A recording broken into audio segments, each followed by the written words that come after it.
Hello students, this is Anjana from Computer Science Department. In this class, we are going to discuss about counters, synchronous counters and other counters.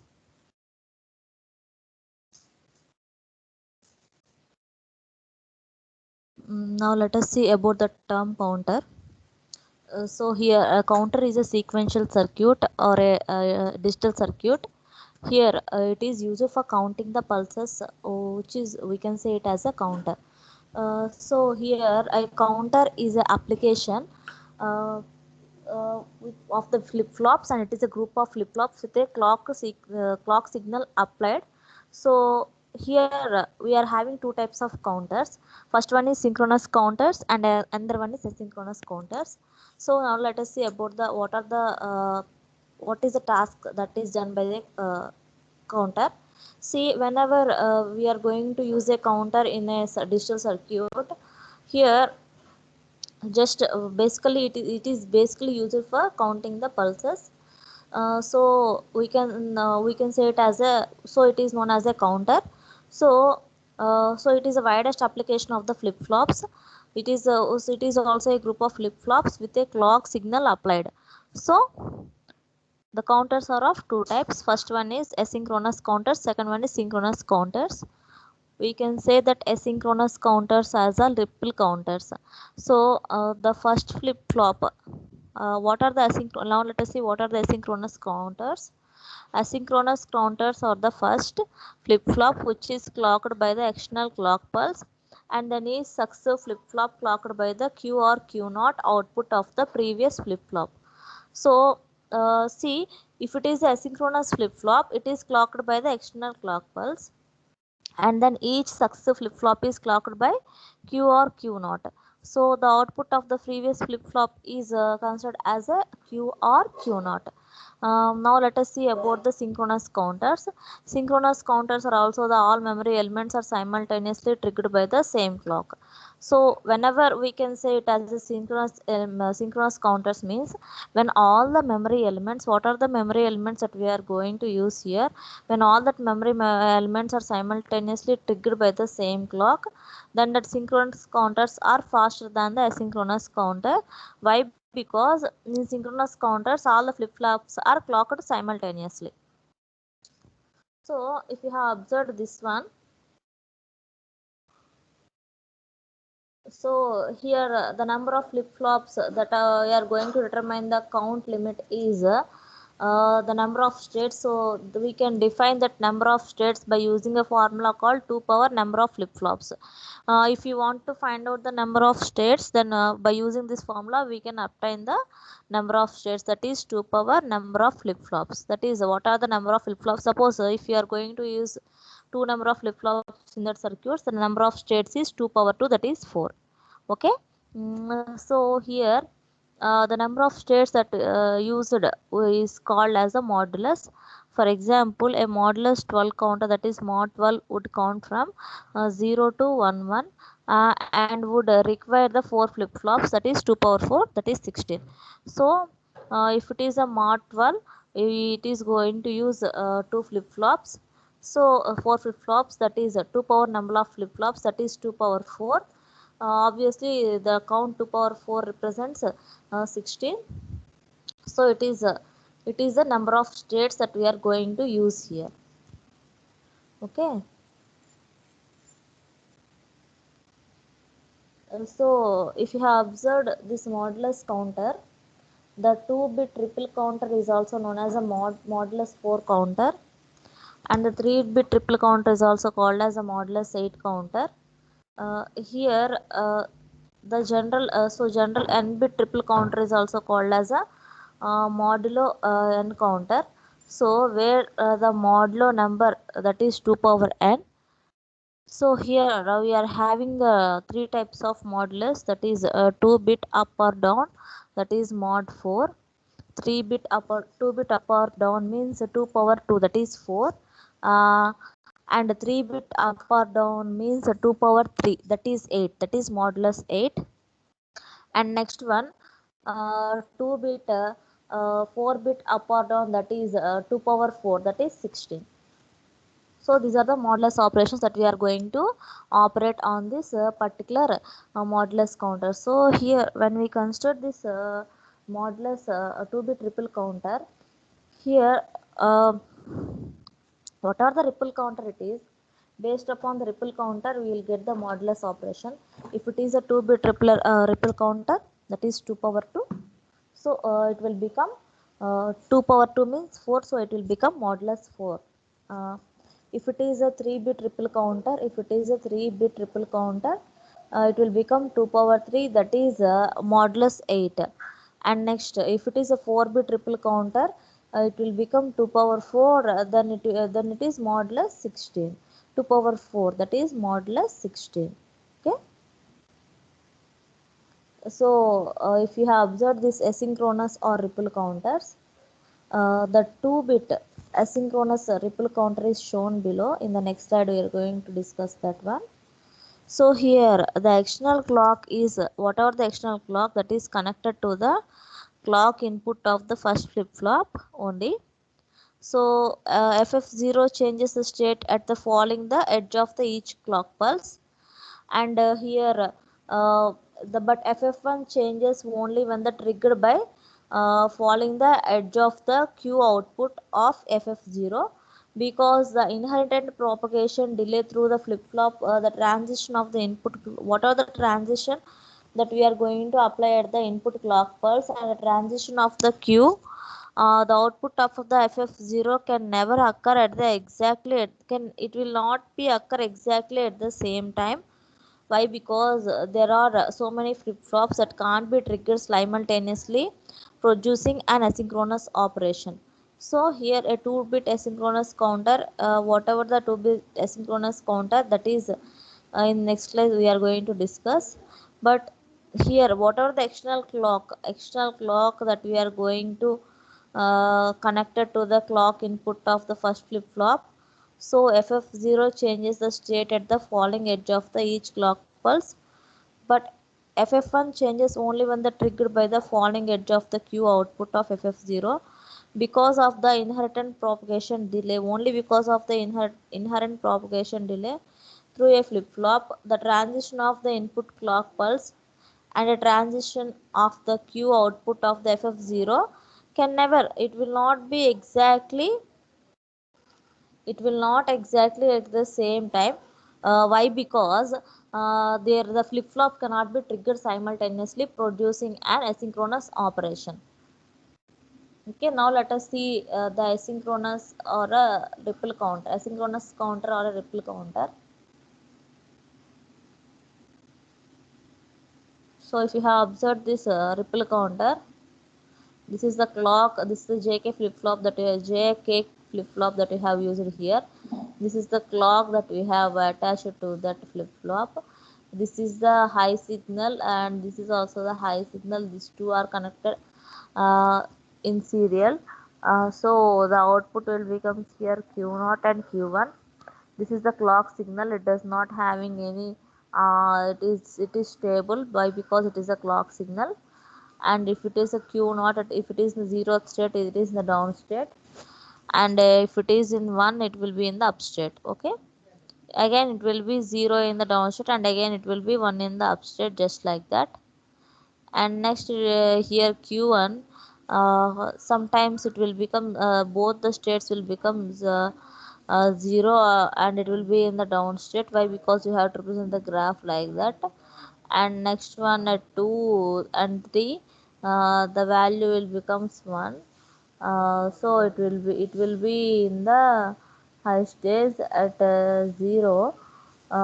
Again it will become 0. Why? Because if you are going to use the clock here, then if it is a 0th signal, then it will become up. If it is 0, then it will be in the down state. Okay. This image represents the 2-bit asynchronous ripple counter. Uh, I have already explained it to you. It is a 2-bit ripple counter. This is a clock signal. This is a JK flip-flop. This is JK flip-flop, and these are the outputs Q and Q bar. And finally, from these two the output that we are going to get is Q0 and Q1. So we have already discussed based upon the clock, and this one will get the output. This is the output that we are going to that it has generated. So we can see it as a 2-bit asynchronous ripple counter.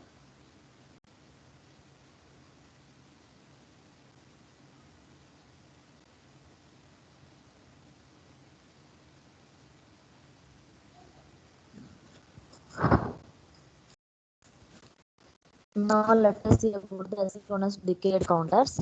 The binary counters previously introduced have to the power n states, but counters with state less than this number also possible. But whatever the counters that I have designed, they have to do the number of states as their sequence. But these which are called as a truncated sequences. Okay, the sequence which are having number of states, we can say that one as a truncated sequence. But here what are the sequences that we are going to use here, that is based upon the clock that are going to produce here. So based upon these signals, the output will become generated. So but the counters with states less than the number of possible predicates is this one. So if they have designed to have the number of states and the sequences, so which are we can say as which are called as a truncated sequences. So these sequences are achieved by forcing the counter to recycle before going through all the normal states. So a common modulus, what are the common modulus that we are going to apply here is the common modulus for the counters with the truncated sequences is a 10. So here a counter with 10 states in that sequence is called as decade counter. So whenever in 10 states it is the counter is going to use it, then we can say it as a decade counter. Okay, so here if you have observed this one, these sequences are achieved by forcing the counter to recycle before going to the counter shift register. So first of all it has to check the signal in the JK flip-flop. If it has said that okay, JK flip-flop has done perfectly, but inside if it is having some bugs just like that, if some it is erased, it will be shown in, not will be shown immediately, but definitely it will be shown afterwards. So if we have keep fear in front of us that we this particular asynchronous ripple counter should not do like that, just like that, they have to perform the operations there. Okay, so here if you have observed this asynchronous decade counters, um, this is the JK flip-flop that it is using here. This is and this is the clock signal here. Here it is taking the high input. Here this is the Q0 is output. It is again another input. Q1, Q2, and Q3. So this is about the asynchronous decade counters. So if it is a binary counter, it is previously introduced and have been to the purest end states. So by using this, we can say that the circuit, what are the circuit that we are explaining below is the implementation of the decade counter. If it is the simply implementation, what she is going to perform, we can say it as a implementation. Okay.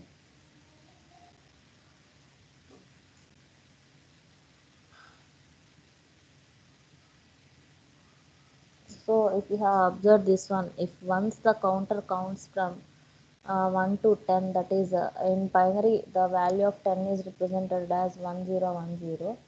uh, if the counter counts to 10, then the flip-flops now let us see how the flip-flops are being declared. Notice that only Q1 and Q3 used to decode the count of tens. and again the called decoding, and as none of the other states. So here it is having both Q1 and Q3 both are high at a time. Both at a time they both are high. So by using this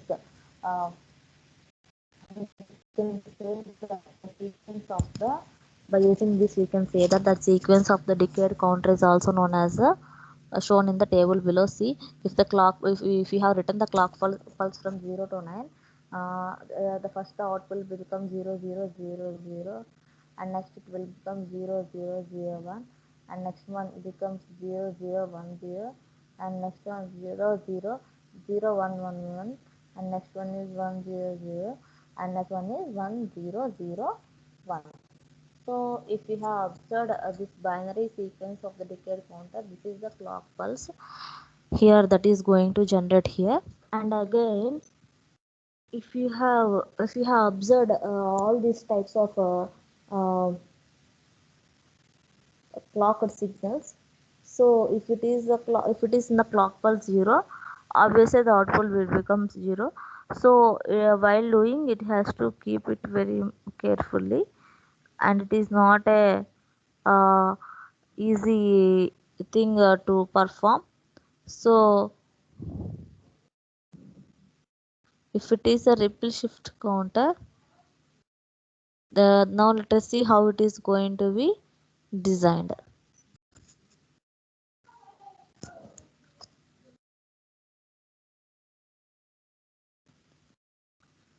So if you have seen for the synchronous up down counters, the circuit below is a 3-bit up down counter. If it counts up and down depending upon the status of the if whatever the status that it is going to up and down, then the when the up input is 1, then the q of a pivot, then it is a graph with, so that from this we can similarly it is q from this we can say that um, here the ff0 and ff1,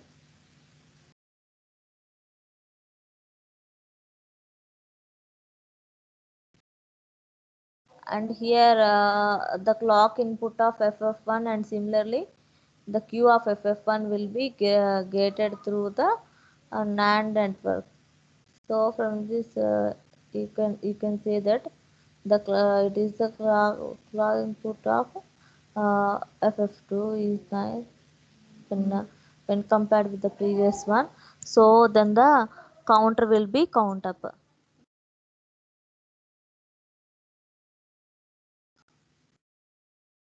So if the control input up is 0 and down is 1, then the integrated counters will be FF1. So it is FF1 in the gated integer clock input of FF1. So if it is the greatest integer of the gated of the clock FF1, that is flip flop 1 and flip flop 0 and flip flop 2. It is initially reset, obviously it is initially reset to 0, and next one it is somewhat earlier than the counter that will be passed through the following sequence inputs are the.